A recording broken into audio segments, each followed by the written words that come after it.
James was enjoying his life on the island of Sodor, but he still had a lot to learn. "You're a special mixed traffic engine," said Sir Topham Hatt. "You can pull coaches or freight cars quite easily, but you must learn by your mistakes." James knew what Sir Topham Hatt meant. He could well remember that dreadful accident on his first day. "Be careful with the coaches, James," said kind little Edward. "They don't like being bumped." Everyone came to admire James. "I'm really a splendid engine," he thought, and suddenly let off steam. Whoosh! A shower of water fell on Sir Topham's nice new top hat. Just then the conductor blew his whistle, and James thought they had better go.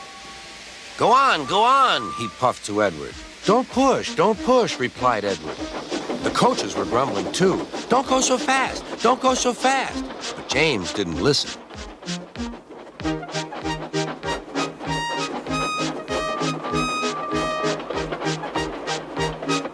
When at last they stopped at the next station, 2 coaches were beyond the platform. They had to go back to let the passengers out. But no one seemed to know about Sir Topham's new hat, so James felt happier. Presently, they came to the station where Thomas was waiting with his 2 coaches. "Hello, James," said Thomas. "Feeling better? That's good."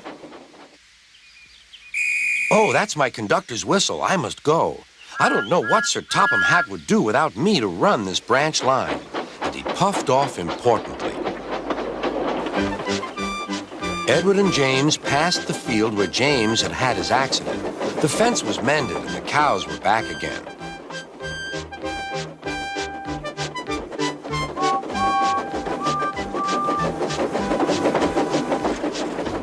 They ended their journey and rested before setting off for home.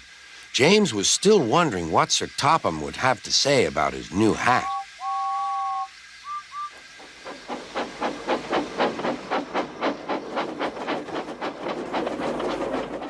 Next morning, he spoke severely to James. "If you can't behave, I shall take away your red coat and have you painted blue." James didn't like that at all. He was very rough at the grumbling coaches as he brought them to the platform. "Don't talk, come on." Gordon never has to fetch his own coaches, he thought to himself, and he's only painted blue. To make James even more cross, this time no one came near him. "I'll show them," he thought. "They think Gordon is the only engine who can pull coaches."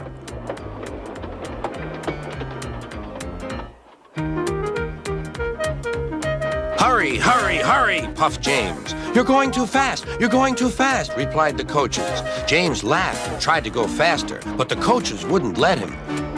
We're going to stop.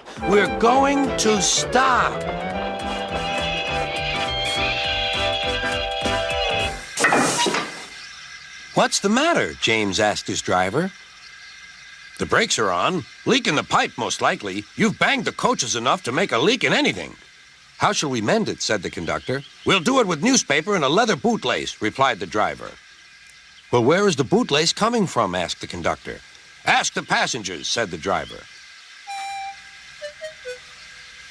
You have a leather bootlace there, said the conductor to a smartly dressed man. Please give it to me. I won't. Then I'm afraid the train will just stop where it is. The passengers all said what a bad railway it was. Then they told the man how bad he was instead. Everyone was very cross. At last, he handed his laces over. The driver tied a pad of newspaper tightly round the hole in the brake pipe, and James was able to pull the train.